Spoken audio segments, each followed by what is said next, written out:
So thank you very much, James, and thanks to the Sussex Humanities Lab for inviting me here to speak in the first place.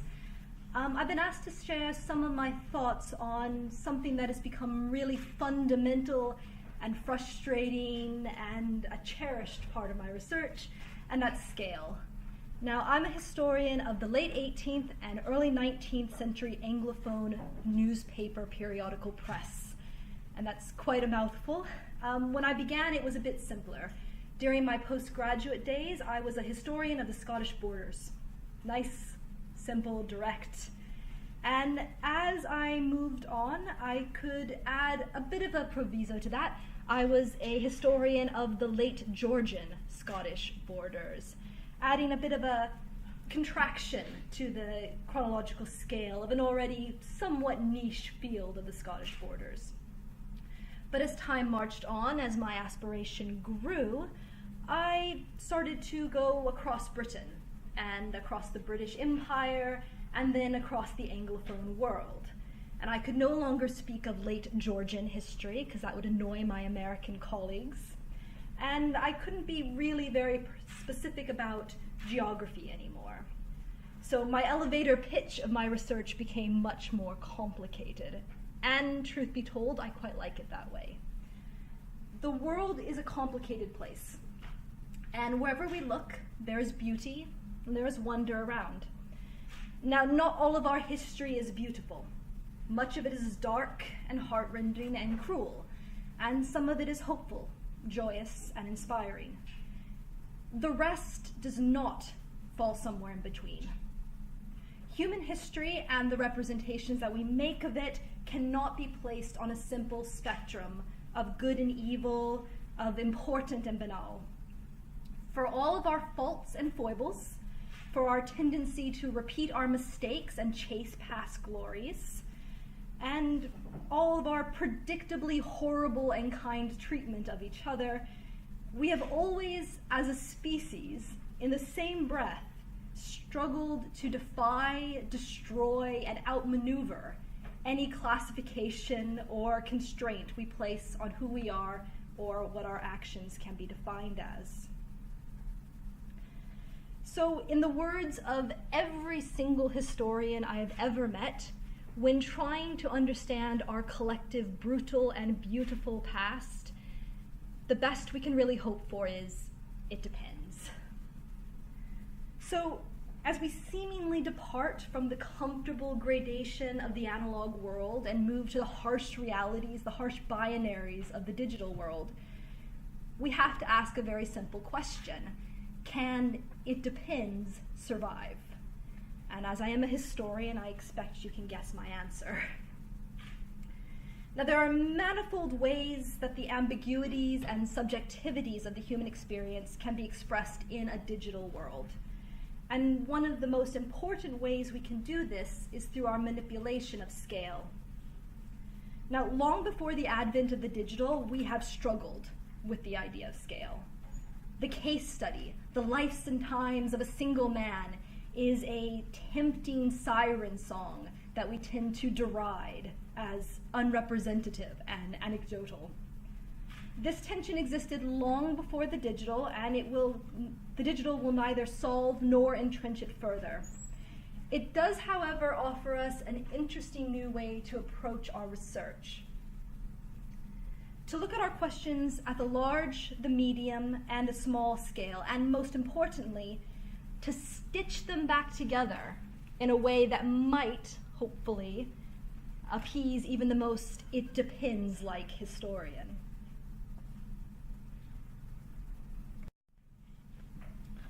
So I begin with an orchard.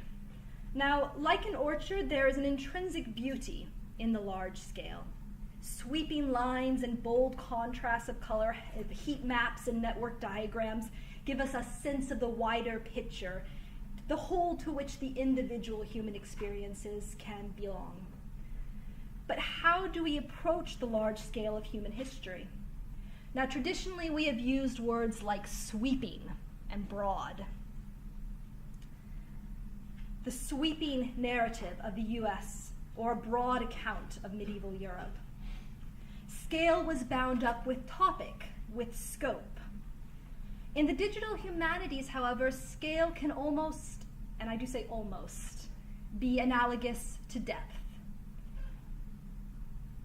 In the digital humanities, it doesn't necessarily mean the topic, although it can, but scale can also refer to the quantitative weight of evidence that must be processed in order to reach our conclusions, the number of individual records that we must examine.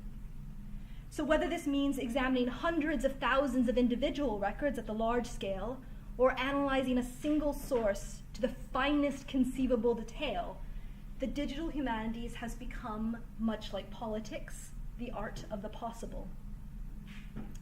So now, on a large scale, my research into reprint culture was not possible 15 years ago.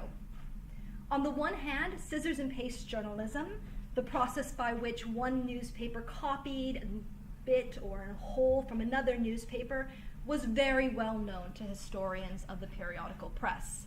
It was also very well known to people at the time. In fact, it was so well known that it became a common joke between newspaper editors and their readers.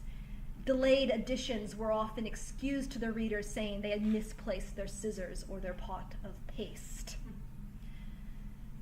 On the other hand, to really understand the mechanics of scissors and paste journalism, to understand the scale of reprinting within 19th century newspapers, required a cataloging system that went far beyond the remit of any sane historian, group of historians, or multi-generational institute of historians.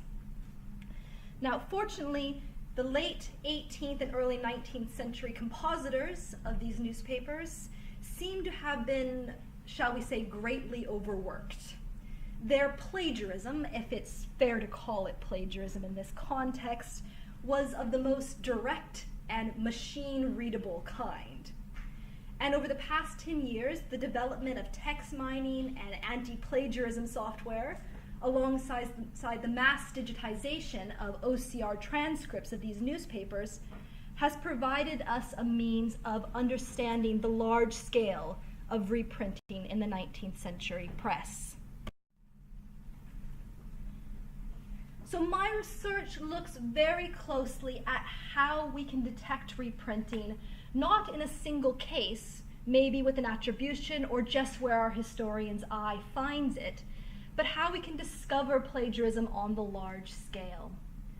Now, as James mentioned sort of mysteriously at the beginning, I tend to use software for purposes it was never intended to be used.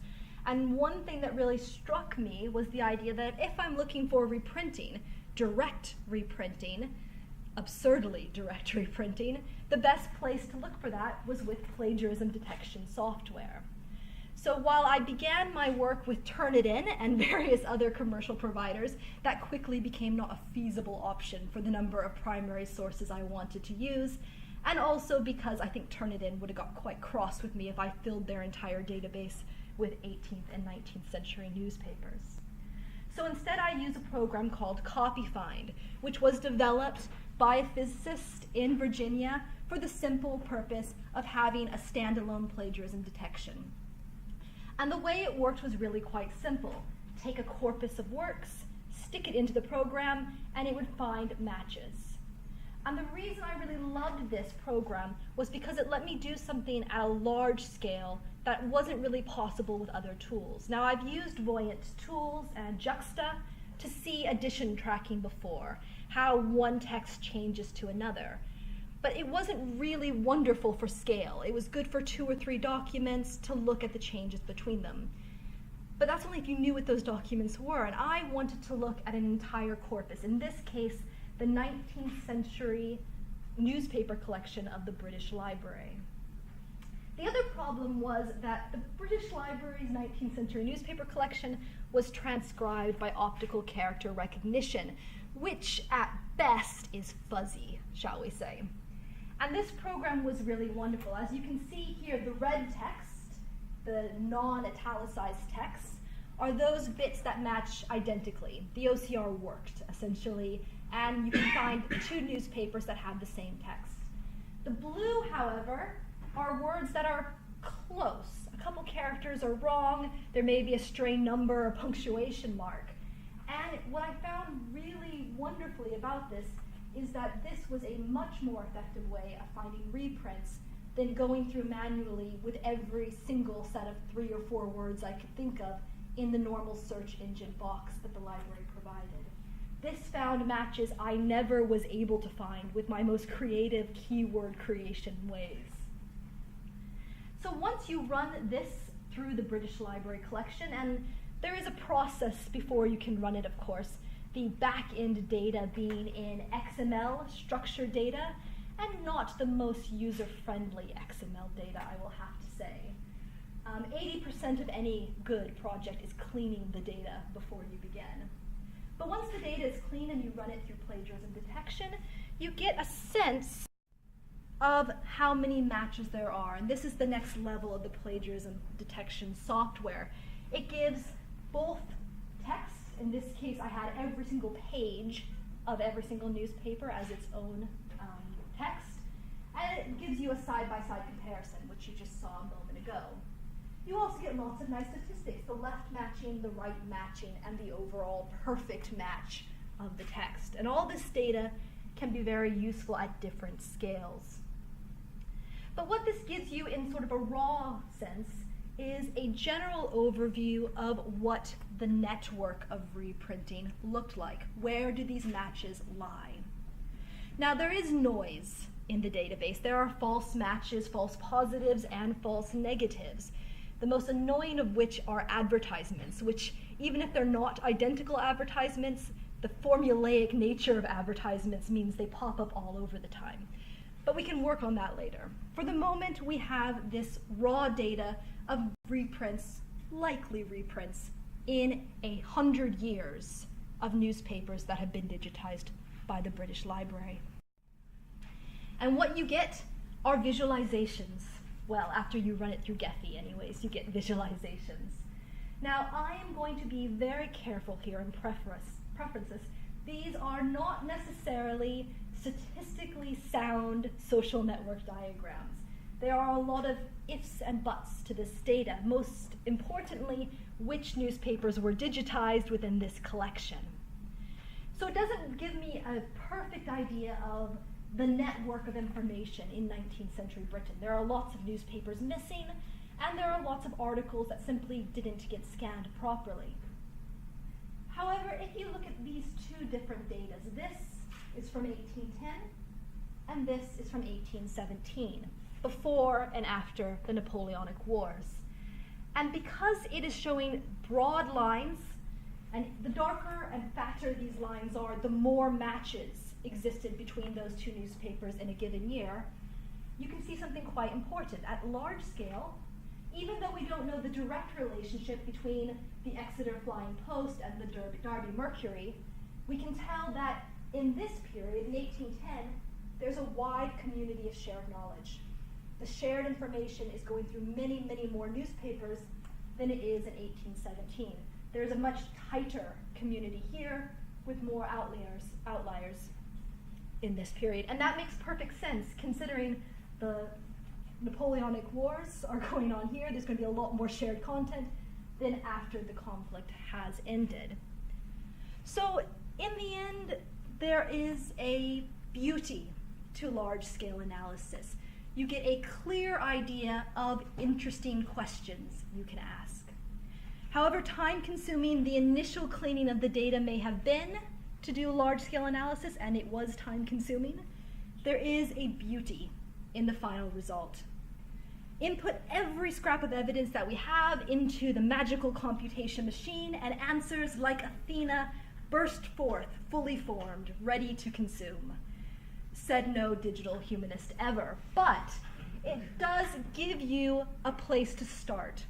It gives you no permanent answers to your questions, but the sound and fury of large-scale analysis, while not signifying nothing, can usually give interesting questions, even if it cannot give satisfying answers. So now we move down to the medium scale, what I refer to as the barren borderlands of the middle. So our digital toolbox is not simply for the large scale. Digital humanities should not, cannot, will not mean big data. They are different things, as I'm sure most of you will know. And the medium scale has its own mysteries to unravel. Now, in the English language, the middle ground has a bit of a bad reputation. It always seems somewhat compromised. It's neither as bold as the large scale nor as subtle as the small scale.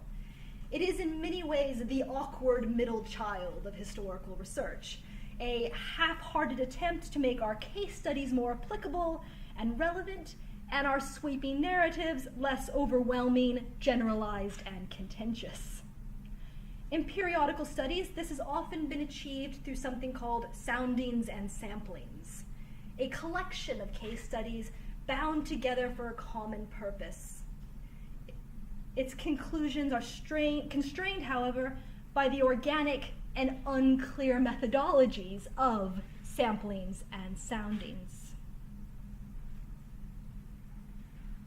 But it is wholly unfair to refer to the middle scale in this way, a scale it is important and invaluable in its own right. So take, for example, the issue of directionality. When we looked at the wider network graph of newspaper reprintings, we see a sea of connections, bringing together different periodicals through a shared knowledge of common experience.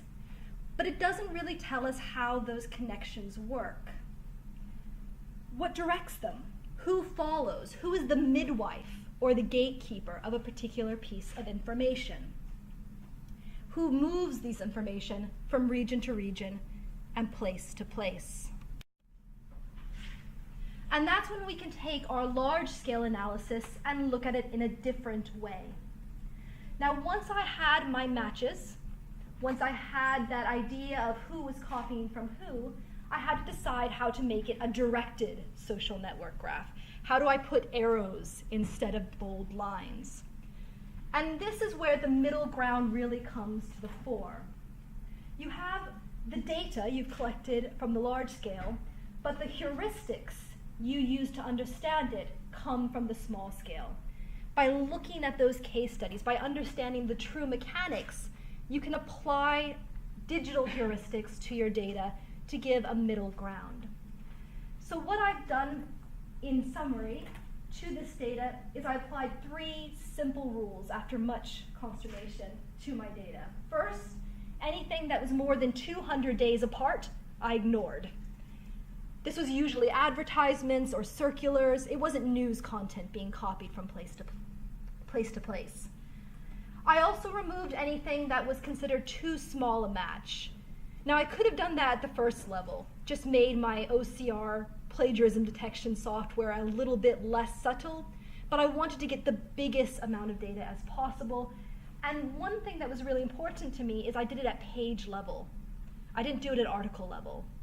So I could find something where you had 3 or 4 articles that were printed in the same newspaper. So obviously they were taking all of it from one individual newspaper and taking all 3 articles and putting it in a new one. And even though the articles themselves were quite tiny, it gave me a good idea of what their actual connection was. Now, the third rule I had was basically about date and size. So to match these 2 articles together, I found the oldest original that matched it of all the originals that had the same matching score. So if 2 articles were 700 characters alike, I would take the oldest version of that. It most likely took it from the older newspaper. If they were the same day, they obviously didn't copy from each other. Even the best compositors aren't quite that quick to do it. So in the end, I ended up with this simple chart. And this was done with a very simple C++ program that I wrote. And once you have this, that sea of connections takes on a very different character. And suddenly you have an idea of just how the information is flowing through this network. Now, as you can see here, the Morning Chronicle has a rather disproportionate influence on the newspapers that have been digitized by the British Library. And the strongest connection is with the Caledonian Mercury. And if you look at the inverse of this graph to see where the Caledonian Mercury is getting all of its information, it's pretty much the Morning Chronicle. It tends to like what the Morning Chronicle has to say. Now, of course, there are issues with this data as well. This only gives us an idea of within the reprinted content. So although this is a gigantic arrow, it doesn't actually represent all of the Caledonian Mercury's content. It's just, if it stole it from somewhere, it stole it from the Morning Chronicle. And I consider this to really be a medium-scale examination of the data because it is narrowing down on a particular question. How does the data move, and how does this particular aspect of the large-scale data actually look upon closer examination?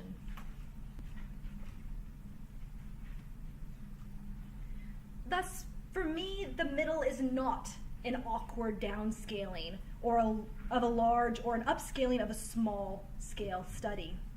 It's an opportunity to combine methodologies in new and unexpected ways.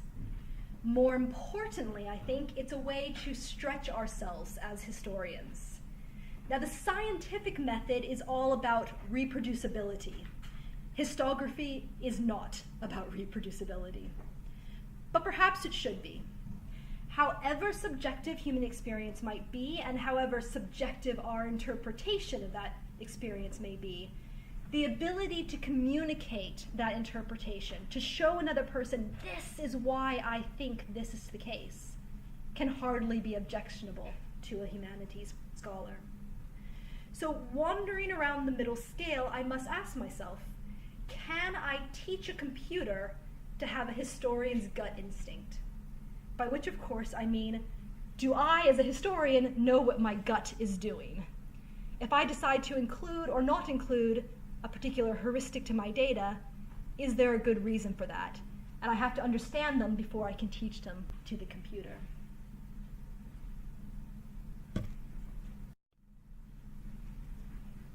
And now to the parochial pariah of the small scale. This all leads us to our often neglected friend, the case study. Now, when I began, I referred to the case study as a derided siren. And I think this is probably the best way I can describe it, because article after article, book after book, paper after paper, I see it.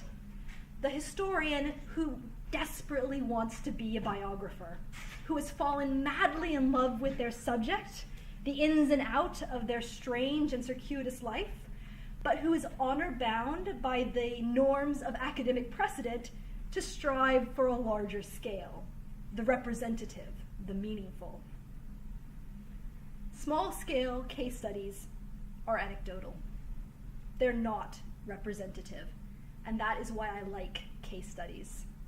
I like them because they give me a chance to see clearly what is a correlation and what is coincidence. On the one hand, however, you may not think the digital has much to do with the case study. What is the value of letting loose our colossal thinking machines upon a single text, a single life? Surely these types of studies are best left to our historians' brains, with their reserve of experience and their organic connections. Our analog neural networks are able to accept and communicate nuance and subjectivity. Perhaps, but then again, perhaps shifting out of this perspective ever so slightly might do historical research a world of good.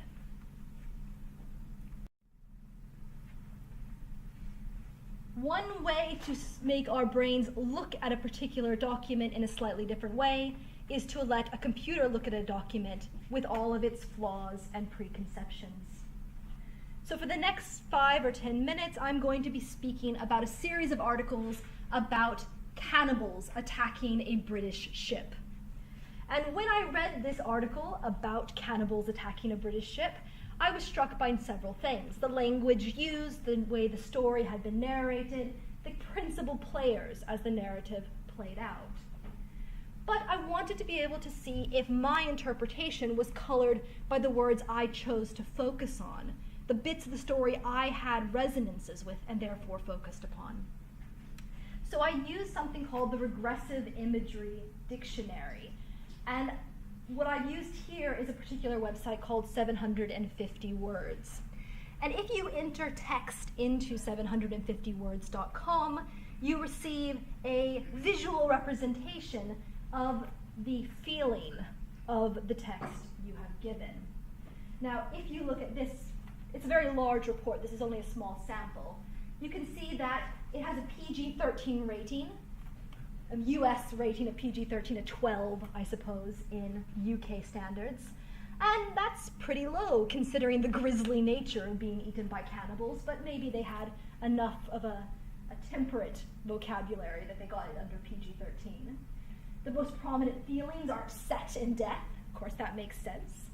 But there are these other feelings as well, feelings of self-importance, feelings of affection. There's also the idea of success and religion.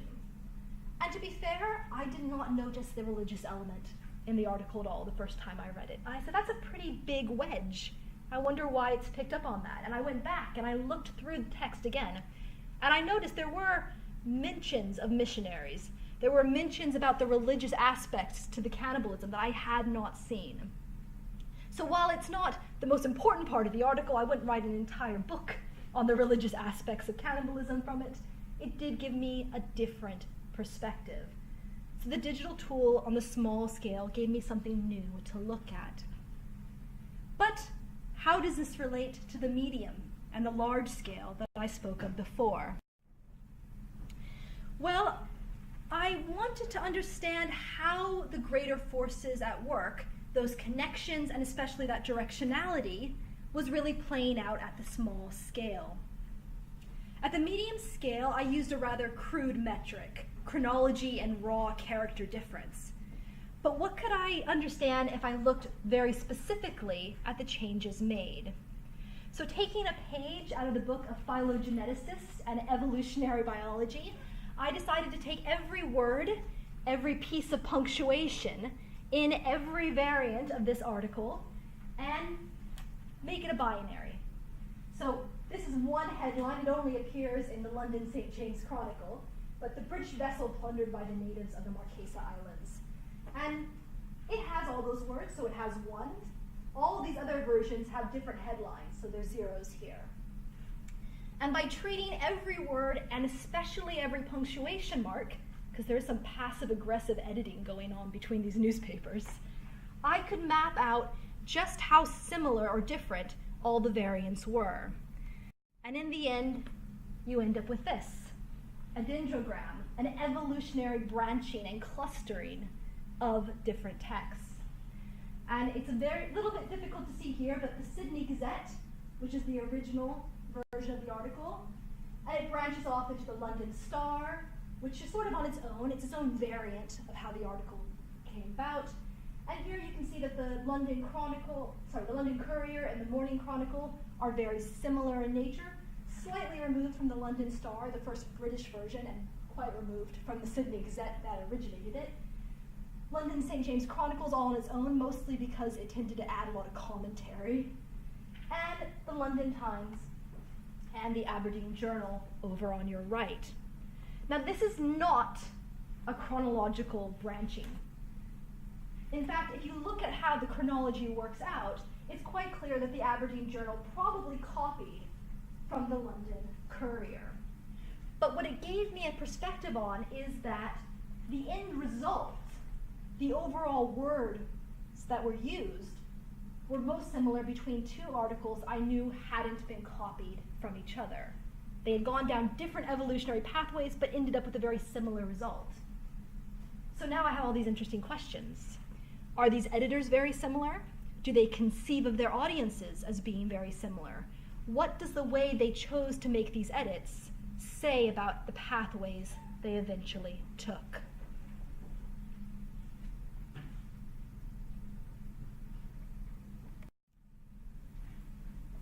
Now, all of this leads me to the question of time.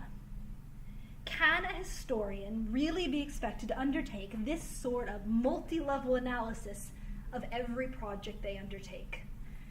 The answer is probably no. But that doesn't mean that multi-level analysis should not occur. Now, for several years, I presented my initial findings several years ago, I presented my initial findings at the Digital Humanities Congress in Sheffield. And at the conclusion, one listener noted, I think affectionately, that she thought it was great that I could undertake this sort of boutique digital research. It was kindly meant. And although I didn't think so at the time, I've really become to love the idea of boutique big data. My own work in the field has been somewhat chaotic, butterfly-like, we'll say, flitting from one method to another, one software tool to another, just to try to figure out what exactly is possible with the newspaper data we have. And I've loved every moment of it.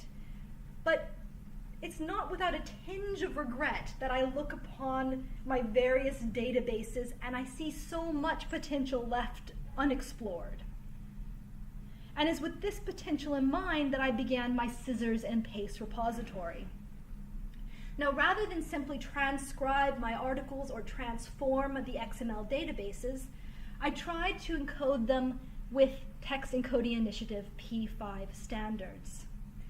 And when I did this, after much experimentation to get the vocabulary correct for what I wanted to do, I ended up with a database that had lots of extra information in it besides the raw transcriptions that had previously been on my hard drive, the giant file of plain text transcriptions I had once been content with. And this information about where the publication had taken place, what locations were mentioned, the individuals that were there, I don't need it for my research. My research is on reprint culture. I just need the raw transcriptions.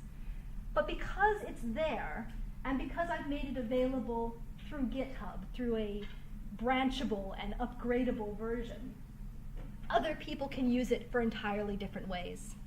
So even if I abandon my search at the large scale or the medium scale, making that data available allows people to upscale it, downscale it, or continue at the same scale with new and interesting questions in new and interesting avenues. And it's for that same reason that I recently transformed the database into RDF Standards. Now this was particularly challenging. There wasn't a standard vocabulary for what I wanted to do. And for those of you who are not familiar with RDF, it is the format for linked data, a way of connecting different parts of the semantic web, of machine-readable information with each other. And what I wanted to do was to link my newspaper transcriptions with different versions of it. So the actual hard copy catalog record in the British Library, the digital image on British Newspaper Archive. And this was a bit of a cheat because I was actually using the British Library version, but they didn't have static URLs, so I had to use the paid URLs instead. Linking it to the Library of Congress subject headings for keywords, using my historical gut for what topic the newspaper article fell in, and geo-names to connect it to geographical locations. Now, in the end, this database was really useful for me when I asked a couple of separate questions to my research, but I hope it will be more useful to others and that people will be able to link to it and help it grow. Maybe in another life, maybe in another database I never even see, but in a way that allows boutique research with this big data or big database that I've been using. So GitHub is one location to share your data. It's the one that I use because I'm a bit of an exhibitionist when it comes to my research, and I don't mind sharing all the terrible spelling errors I make when I transcribe, as it gives a version history of every time I upload my database.